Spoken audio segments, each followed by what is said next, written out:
할렐루야. 하나님의 사랑과 축복이 넘치길 바랍니다.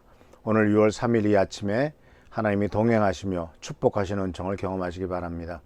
어제에 이어서 계속해서 하나님께 집중하는 시간을 갖자라는 말씀을 드립니다. 하나님께 집중한다는 것, 하나님께 집중하는 시간, 이것은 바로 우리의 삶을 하나님의 말씀을 기준으로 매일매일 삶의 방향을 조정하는 겁니다. 가끔 우리는 어떤 것에 꽂히면은 그것을 향해 그냥 나갑니다. 이것이 과연 잘 올바른 길인가? 이것이 과연 나의 삶을 축복으로 인도하는 것인가? 라는 것은 뒷편에 두고 어쨌든 이것이 나에게 잘 될 거야 라고 생각하면서 이것이 나에게 어떤 복이 될 거야 라고만 생각하면서 그 길로 몰입하는 경향이 있다라는 것이죠. 그러다 보니까 사실은 우리들의 인생의 항로를 교정하지 않고 계속해서 한 길로 가다가 결국은 더 큰 낭패를 보는 것과 다름이 없습니다. 되게 많은 남자들이 이런 성향이 있죠. 자동차를 몰고 가면서 잘못된 길로 갔어도 물어보질 않아요. 사람들에게 물어보려고 하지 않고 막다른 길까지 가야 돌아오는 경우들이 있는 것을 보게 됩니다. 근데 사실은 물어보는 것이 두려운 일이 아니거든요. 물어보는 일이 부끄러운 일이 아니란 말입니다. 왜냐하면 우리들은 길은 물론 다 뚫려 있으니까 어떻게 돌아든 나오겠지만 인생의 항로라는 것은 처음 가보는 길이잖아요. 그렇기 때문에 항로를 이탈하기가 쉽단 말이죠. 그렇기 때문에 이탈하지 않기 위해서는 끊임없이 하나님에게 집중하고 하나님이 말씀하시는 길로 가야만 된다라는 것이에요. 인생에는 참 많은 고통스럽고 힘든 일들이 있습니다. 제이 브리지스라는 목사님이 계십니다. 이 목사님은 정말 사랑하는 아내가 있었는데 아내가 갑자기 병이 들어서 2주 만에 사별하는 아주 끔찍한 일을 당했습니다. 얼마나 상심하고 낙심이 크겠습니까? 그런데 낙심한 상황, 정말 절망 중에 빠진 이 상황 속에서 하나님의 말씀 속에서 그 모든 어려움을 이겨나가는데 그에게 하나님께서 말씀을 주셨습니다. 그래서 시편 먼저 116편 15절에서 이런 말씀이 있습니다. 성도들의 죽음조차도 주님께서는 소중하게 여기신다. 왜 그렇습니까? 이제 하나님의 백성이 고향으로 돌아오는 것 아닙니까? 우리 인생은 이 세상에선 죽지만 예수를 믿는 사람, 하나님의 백성들의 죽음은 하나님의 집으로 가는 거잖아요.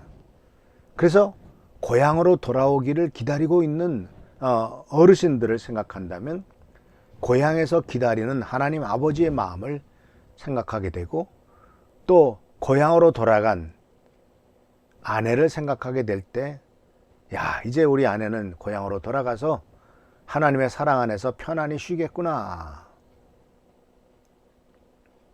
이 세상의 모든 고통과 아픔과 쓰라림을 다 잊고 하나님이 소중히 여기시는 그 존재가 되었구나 라는 것을 깨달았습니다. 또 시편 16편 11절에서 이런 말씀을 주셨는데 주님께서 내게 생명의 길을 보여주셨으니 주님의 앞에서는 나의 기쁨이 항상 넘치고 주님의 오른편에 있으면 언제까지나 기쁨을 맛볼 것입니다. 그래서 하나님 앞에서 누리는 기쁨과 즐거움, 이것을 바로 내 아내는 지금 체험하고 있구나 라는 것을 생각하게 됐다는 것이죠. 하나님이 기쁘게 받아주시고 또 하나님께 같이 갔을 때 주님 옆에서 하나님 앞에서 누리는 기쁨과 즐거움을 내 사랑 아내가 지금 누리고 있겠구나 라는 것에 또 더 큰 위로를 받게 되죠. 또 데살로니가전서 4장 13절 말씀에 형제자매 여러분, 나는 여러분이 죽은 자들에 관해서 아무것도 모르는 것을 원하지 않습니다. 그것은 여러분이 아무런 소망이 없는 사람들처럼 슬퍼하게 되는 것을 바라지 않게 되기 때문입니다. 라면서 사도 바울이 죽음에 대해서 그리고 나중에 부활할 것에 대해서 자세하게 말씀드리는 것을 보게 되죠. 그러니까 이 말씀 속에서 우리는 뭘 발견하게 됩니까?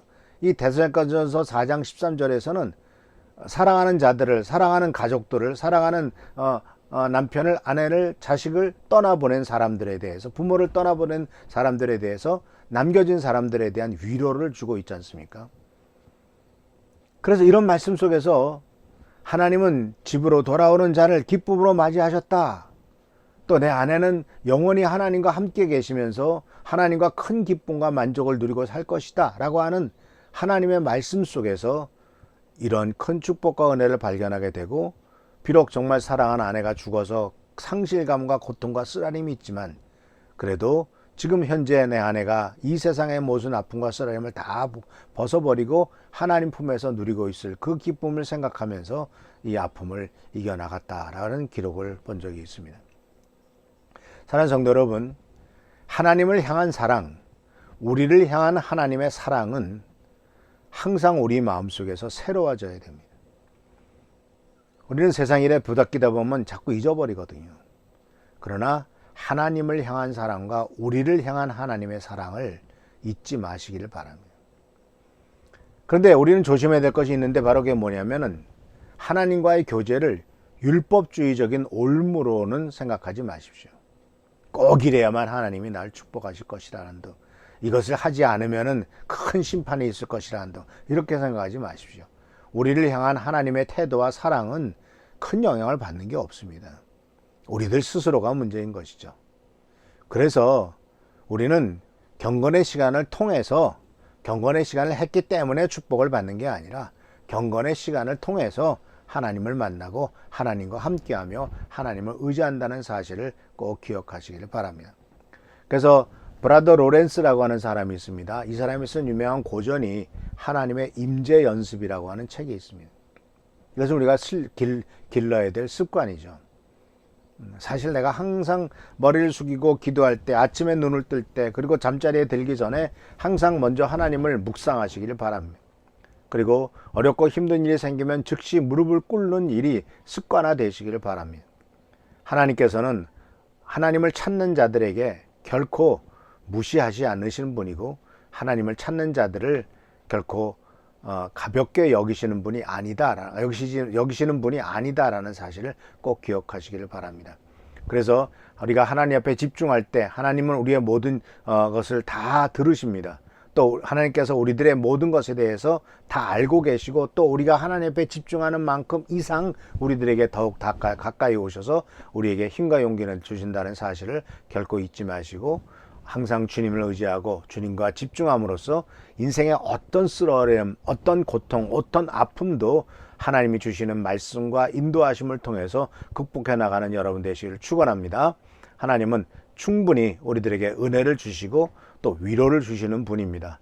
우리가 당하는 어떤 일도 하나님이 주시는 은혜와 위로로 극복할 수가 있고, 하나님의 사랑과 은혜와 위로는 우리가 당하는 어떤 일보다 더 크다는 사실을 꼭 기억하시면서 주님의 은총 가운데서 승리하는 여러분 되시기를 축원합니다. 기도하겠습니다. 오늘도 하나님께서 우리들과 함께 하시는 은혜를 감사드립니다. 하나님, 우리를 사랑하시고 축복하시고 인도하십니다. 하나님 아버지, 우리의 삶 속에 하나님께서 주시는 풍성한 은혜가 넘치도록 도와주시고, 하나님의 놀라운 기름 부으심과 축복과 능력과 은총과 은혜로서 모든 것을 이겨나갈 수 있는 우리 모두가 되도록 주여 축복하여 주옵소서. 오늘도 함께하여 주옵시고 보살펴 주시기를 바라옵고, 예수님의 이름으로 축복하며 간절히 기도하옵나이다. 아멘.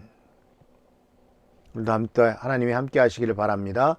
우리 한은조 선생님의 회복, 벌떡 일어나기 위해서 기도해 주시고, 또 모든 경제적인 부족한 거 다 치유되도록 기도해 주시고, 또 우리 최승규 장로님 재활도 속히 회복되도록, 또 우리 교회 성도님들 한 분 한 분에게 하나님이 함께 하셔서 모든 어려움을 극복해 나갈 수 있도록 도와주시기를 꼭 기도하시는 우리 성도님들 되시기를 축원합니다. 할렐루야, 축복합니다.